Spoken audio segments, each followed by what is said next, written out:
Media Patel Prahlad भाई। दुनिया में एक खतरनाक केमिकल फैल सकता है, आज उसी के बारे में मैं आपको बताने आई हूँ। पीने के पानी को तरसेंगे लोग, ये बड़ा खुलासा किया जा रहा है। नमस्ते मेरा, किस तरीके से ये जो अब जंग ईरान और इजराइल की चल रही थी, अब उसमें यूएस की एंट्री हो गई है, तो अब ईरान वर्सेस यूएस हो गया है। लेकिन सवाल यह है कि ये जो न्यूक्लियर कंटैमिनेशन रिस्क क्या है, खतरा क्या है, ये जो 3 न्यूक्लियर ठिकानों पर हमला किया गया है यूएस की तरफ से ईरान में, तो भाई लोगों को क्या रिस्क है, आसपास के ईरान के आसपास के देशों को क्या रिस्क है, और मेनली मुस्लिम मुल्कों को क्या रिस्क है। देखिए, आपको भी पता है अभी तक तो कि कैसे अमेरिका ने रातों रात 3 न्यूक्लियर ठिकाने जो है फोर्डो, नतांज और इस्फहान, वहां पर हमला कर दिया। अच्छा, कहा यह जा रहा है अमेरिका की तरफ से कि ये तीनों खत्म कर दिया हमने, लेकिन ईरान तो कह रहा है कि कोई मामूली सा नुकसान हुआ है, हमने तो रातों रात ही, हमने पहले ही जो है वहां से जो हमारा परमाणु और यूरेनियम एनरिचमेंट था वो सब शिफ्ट कर लिया था। इस तरीके के दावे किए जा रहे हैं। लेकिन जो एटॉमिक एनर्जी की जो जितनी भी ऑर्गेनाइजेशन है वो ये कह रही है कि कोई भी रेडिएशन फैला नहीं है। लेकिन मैं आपको बता दूं कि रेडिएशन इसलिए नहीं फैला है क्योंकि अभी वो सब एक्टिव स्टेट में नहीं थे। भाई हमला हुआ होगा, लेबोरेटरी में हुआ होगा, तो वो जो जहां पर भी हमला हुआ है लेबोरेटरी में, तो वहां पे रेडिएशन का रिस्क नहीं है, ये कुछ बड़े एक्सपर्ट्स बता रहे हैं। लेकिन आपको ये भी जान लेना चाहिए कि अगर रेडिएशन का खतरा नहीं है तो एक दूसरे बड़े खतरनाक केमिकल का खतरा है। पहले तो आप ये मैप देखिए, ये तेहरान है, ईरान की राजधानी, इसके 5 बड़े जो न्यूक्लियर फैसिलिटीज हैं वो हैं Fordow, Khondab, Natanz, Isfahan, Bushehr. America ने जिस पे हमला किया है वो है फोर्डो, नतांज और इस्फहान, ये 3। ऑलरेडी इजराइल जो है वो पहले ही नतांज पे हमला कर चुका था, और खुंदोब जो जिसे अराक वाटर रिएक्टर कहा जाता है उधर भी हमला किया जा चुका था। लेकिन इन सब में सबसे बड़ा न्यूक्लियर प्लांट और ऑपरेशनल पावर प्लांट आपको पता है कौन सा है?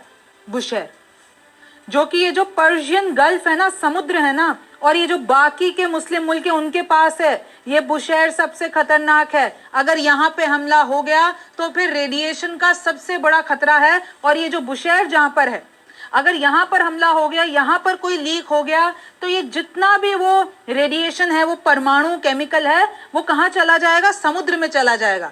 और अगर वो समुद्र में चला जाता है तो लिटरली जितनी भी मुस्लिम मुल्क हैं उधर आसपास की, जो भी ये समुद्र का पानी कंज्यूम करते हैं, वो सब बर्बाद हो जाएंगे। अब आपको थोड़ा डाइजेस्ट नहीं हो रहा होगा, मैं आपको समझा देती हूँ। देखिए, फोर्डो जो है एनरिचमेंट साइट है जो कि माउंटेन के बहुत अंदर है, तो यूएस ने बंकर बस्टर बॉम्ब्स 6 गिराए और उसको खत्म कर दिया, ये यूएस का दावा है। खुंदाब जो है अराक वाटर रिएक्टर, उसको ऑलरेडी नष्ट कर चुका है इजराइल, कुछ दिनों पहले हमला किया था। नतांज जो है उस पर आज यूएस ने भी बम गिराया, और उससे पहले इजराइल भी, सबसे पहला जो इजराइल ने हमला किया था ईरान पर वो नतांज पर ही किया था। फिर जो इस्फहान है वहां पर सेंट्रीफ्यूज पार्ट्स हैं, वहां पर भी आज यूएस ने, यानी रात में यूएस ने हमला किया है। लेकिन बुशहर, इस पे मैं परफेक्टली आपका ध्यान लाना चाहूंगी क्योंकि ईरान का सिर्फ एकमात्र ऑपरेटिंग न्यूक्लियर प्लांट है, पावर प्लांट है, और इससे ये लोग जो हैं वो रशियन फ्यूल का इस्तेमाल करते हैं, रशियन ऑयल का इस्तेमाल करते हैं, और फिर उसको रशिया वापस शिप करते हैं। अब देखिए, सबसे पहले आप ये समझ लीजिए कि वो कौन सा ऐसा खतरनाक केमिकल है जिसकी हम बात कर रहे हैं। तो ये जो 3 न्यूक्लियर अड्डों पे यूएस ने हमला किया है, फोर्डो, नतांज और इस्फहान, वहां पर अगर न्यूक्लियर, माफ कीजिएगा, अगर बम, अगर वहां पे विस्फोट हो भी गया है, नहीं है, लेकिन एक केमिकल है जिसका नाम है यूरेनियम हेक्साफ्लोराइड, UF6, और ये जब अगर वाटर वेपर में, यानी हवा में अगर मिल जाता है तो वो एक हार्मफुल केमिकल बन जाता है। तो जो वो न्यूक्लियर इलाका है उसके आसपास के इलाकों को तो वो एक तरीके से नुकसान पहुंचा सकता है, लेकिन अगर हाई विंड्स की चपेट में वो आ गया तो वो और ज्यादा जगह बढ़ सकता है, और वो जो केमिकल है वो बहुत ही ज्यादा खतरनाक माना जाता है। क्योंकि आप ये सोचिए, रेडिएशन का खतरा इस वक्त इसलिए नहीं है, जितने भी एटॉमिक एनर्जी की एजेंसीज हैं उन्होंने कह दिया है कि भाई यूएस ने हमला तो कर दिया लेकिन कोई रेडिएशन नहीं निकला है। वो इसलिए नहीं निकला है क्योंकि जो यूरेनियम है वो 1000 ऑफ टन्स का जो है कंक्रीट रॉक में है, बहुत अंदर है। और इनफैक्ट देखिए, ये जो न्यूक्लियर रिएक्टर में जाता है ना यूरेनियम, तो वो उसको रेडियो एक्टिव नहीं बना देता है, मतलब वो इतना टॉक्सिक नहीं होता। लेकिन ये जो केमिकल बनेगा यूरेनियम हेक्साफ्लोराइड, वो एक रेडियो एक्टिव मटेरियल नहीं है, लेकिन जो केमिकल है वो बहुत खतरनाक है, तो उसका फैलने का डर है। और वो इतना देखिए दूर नहीं ट्रैवल कर सकता है, वो सिर्फ ईरान के अंदर अंदर रहेगा। ये आप देख सकते हैं जिसकी हम बात कर रहे हैं, बुशेहर न्यूक्लियर प्लांट। अगर यहाँ पर हमला हो जाता है तो यहाँ पर एक कैटास्ट्रॉफी आ सकता है, यानी विनाशकारी इस पे मामला हो सकता है, क्योंकि ये जो न्यूक्लियर रिएक्टर है ना बुशेहर, वो गल्फ कोस्ट के पास है, जैसा कि मैंने आपको मैप में बताया था। और यहाँ पर अगर, क्योंकि इधर बहुत लार्ज पावर रिएक्टर्स हैं, और अगर यहाँ पर हमला होता है तो वो जो वॉलेटाइल मटीरियल्स है ना, वो सी में डिस्पर्स हो जाएंगे, यानी समुद्र में फैल जाएंगे। और अगर वहां पर ये फैल गए तो रेडियोलॉजिकल कैटास्ट्रोफी आ जाएगा। मैं आपको नक्शे से समझाऊंगी। सबसे पहले आप ये नक्शा देखिए। हम बात कर रहे हैं बुशेहर की, ये यहाँ पर। अच्छा, आपको ये पता होना चाहिए कि ये जितने भी आपको ये बूंद बूंद बनी हुई दिख रही है, ये यहाँ पर, ये पूरी जो आपको ये बूंद बूंद, तो ये जितने भी मुल्क हैं, चाहे वो कुवैत ले लीजिए, कतर ले लीजिए, इन सब पे क्या होता है, ये अपने ड्रिंकिंग वाटर के लिए, पीने के पानी के लिए कंप्लीटली समुद्र पे डिपेंडेंट है। यानी वो समुद्र का पानी लेते हैं, उसमें से नमक निकालते हैं और फिर उसको पीने लायक बनाते हैं और फिर पीते हैं। उनके पास जो वो ग्राउंड, आप देख लीजिए कि उनके पास ग्राउंड में तेल तो है लेकिन ग्राउंड वाटर नहीं है। तो ये मेनली सब समुद्र के पानी पे जीवित है। और अगर बुशेहर पर हमला हो जाता है, इधर ऑयल लीक हो जाता है, इधर जो भी है टारगेटेड अटैक हो जाते हैं, इधर रेडियो एक्टिव मटीरियल अगर समुद्र में आ जाता है, तो समुद्र में मिलकर ये जितने भी प्लांट हैं, जितने भी ये मुस्लिम कंट्रीज प्लांट, एक डीसैलिनेटेड प्लांट होता है जिसमें वो समुद्र का पानी खींचकर उसको पीने लायक बनाता है। मैं आपको और समझा देती हूँ। देखिए, Bushehr would be worsen by the potential contamination of Gulf waters. Gulf corporation council इस वक्त बहुत टेंशन में है कि अगर वहां पे हमला हो गया तो चाहे आप देखिए, चाहे यूएई हो, उसका 80% ड्रिंकिंग वाटर समुद्र से आता है, यानी डीसैलिनेटेड वाटर होता है। समुद्र का पानी लेते हैं, उसमें से नमक को अलग करते हैं और जितने भी वैसे वाले मिनरल हैं जो अच्छे नहीं होते बॉडी के लिए, उसको अलग करते हैं और पीने लायक बनाते हैं। इनफैक्ट आप देखिए, बहरीन जो है वो 2016 से 100% डिपेंडेंट है समुद्र के पानी पर।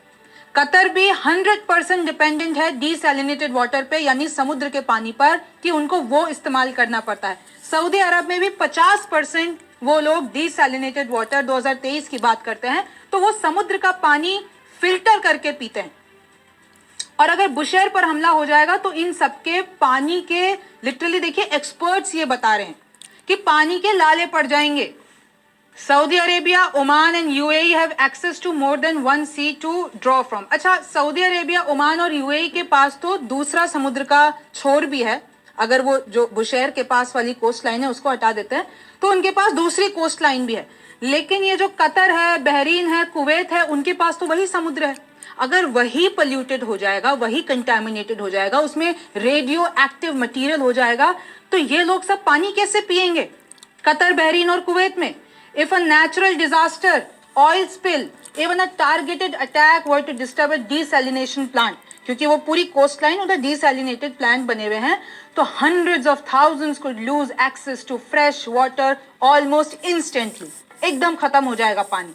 और ये जो कोस्टल डीसैलिनेशन प्लांट्स हैं वो वनरेबल होते हैं ऑयल स्पिल के या फिर पोटेंशियल न्यूक्लियर कंटामिनेशन के। इसलिए मुस्लिम मुल्क जो है इस वक्त डरा हुआ है। देखिए, डरी हुई तो पूरी दुनिया भी है, क्योंकि ईरान ने कहीं ना कहीं ऐलान तो कर दिया है कि हम स्ट्रेट ऑफ हॉर्मुज, जहां से दुनिया का 20% ऑयल यहां से ट्रेड होता है, शिप्स जाती हैं, और अब वो ईरान कह रहा है कि ये जो एंट्री हमारे कब्जे में है हम इसको बंद कर देंगे। फिर तुम पर्शियन गल्फ जो है और तुम्हारा इंडियन ओशियन है उसको तुम जोड़ नहीं पाओगे, तेल नहीं पहुंचेगा तुम्हारे पास। रशिया से कितना ले लोगे? तो ये जो पूरा मामला चल रहा है, इससे ऑयल की कीमतें बढ़ने वाली है। मैंने आपको पहले भी बताया, एलपीजी की कीमतें बढ़ेगी। इनफैक्ट रसोई में जो आपके खाने पीने का सामान है, फल सब्जियां, फिर आप देखिए पेट्रोल पर आ जाइए, एलपीजी गैस पर आ जाइए, डीजल पे, सब कुछ महंगा होगा। क्योंकि अगर ईरान ने रोक दिया तो फिर मुश्किल हो जाएगी ना। मार्केट अभी देखिए, कल खुलने दीजिए मंडे को मार्केट, कि उस पे क्या हालात होंगे। और इस वक्त की सबसे बड़ी खबर यही है, अपडेट यही है कि जो रशिया के मेडवेदेव हैं उन्होंने ट्रम्प को क्रिटिसाइज किया है कि आपने तो एक नई जंग छेड़ दी है। वो बिल्कुल खुश नहीं है। रशिया का बयान आ गया है और रशिया कहीं ना कहीं, आपको पता है, ईरान का साथ देगा, यूएस का साथ थोड़ा देगा। उधर तो जो ईरान के मंत्री हैं वो मिलने जा रहे हैं पुतिन के पास, यानी वो पहुंच रहे हैं रशिया, वहां पे जाके डिस्कस करेंगे। तो अगर ये दोनों कूद गए, अगर रशिया कूद गया तो फिर चाइना भी कूद जाएगा। फिर आप देख लीजिए, जब यूएस इन्वॉल्व है, इजराइल इन्वॉल्व है, रशिया इन्वॉल्व है, चाइना इन्वॉल्व है, तो फिर वर्ल्ड वॉर 3 के लिए और कोई प्लेयर्स की जरूरत नहीं है, फिर अपने आप पूरी दुनिया जो है वॉर पे चली जाएगी। तो देखिए किस तरीके से इसमें यह भी कहा जा रहा है कि परमाणु हथियार रशिया ईरान को दे सकता है, क्योंकि अब जो है जंग हाथ से निकल गई है। लेकिन बात तो ये भी है, अंदर की खबर तो ये भी आ रही है कि यूएस का प्लान ईरान को पहले से ही पता था कि वो फोर्डो को बर्बाद करने वाला है। तो उन्होंने क्या किया, जितने भी न्यूक्लियर साइट्स हैं उधर से अपना यूरेनियम इनरिचमेंट, यानी पूरा जो इंपॉर्टेंट माल था उसको निकाल के कहीं एक सीक्रेट लोकेशन पे शिफ्ट कर दिया है। यानी जो यूएस ने इन तीनों जगह पे हमला किया है वो खाली हमला है, असफल हमला है, क्योंकि वहां पे सामान था ही नहीं जो नष्ट करना था। ईरान तो यही दावा कर रहा है। अब तो सैटेलाइट इमेजेस भी आ गई हैं। Satellite images show unusual activity at Fordow days before US attack, यानी यूएस अटैक के कुछ दिनों पहले। आपको मैं सैटेलाइट तस्वीर दिखा रही हूँ, ये आप ट्रक्स देख रहे हैं, ये फोर्डो फैसिलिटी है और इधर लाइन से ट्रक लगी हुई है। अनयूजुअल एक्टिविटी ये पता चली है कि भाई कुछ दिनों पहले ही ईरान ने अपना पूरा मामला इधर खाली कर दिया था, खाली करके अपने लोगों को यहाँ से निकाल के अपना यूरेनियम लेकर इन ट्रकों में भरकर वो कहीं सीक्रेट लोकेशन पे जा चुका है। तो मतलब अभी भी ईरान कमजोर नहीं हुआ है और वो खिलाड़ी निकला, और यूएस ने सिर्फ दिखावे के लिए हमला किया। ऐसे बहुत से दावे, कंट्रोवर्सी सामने आ रही हैं। लेकिन देखिए 100 बात की एक बात है कि अब ये जंग हाथ से निकल चुकी है। अगर पीस नहीं होता है, कोई डील नहीं होती है, ये और बढ़ता है, इसमें रशिया, चीन और कोई देश या मुस्लिम मुल्क साथ में आ जाते हैं, फिर वही है ना कि कुछ लम्हों की खता सदियों तक लोगों को झेलनी पड़ती है। तो वो यही होगा कि ये जो खता हुई है, तो अब सदियों तक जनरेशन की जनरेशन इसका खामियाजा भुगतेंगी और दुनिया को आप सदियों पीछे ले जाएंगे इस वॉर के चक्कर में। तो अब होगा क्या, ये तो वक्त बताएगा। आप न्यूज़ 24 देखते रहिए।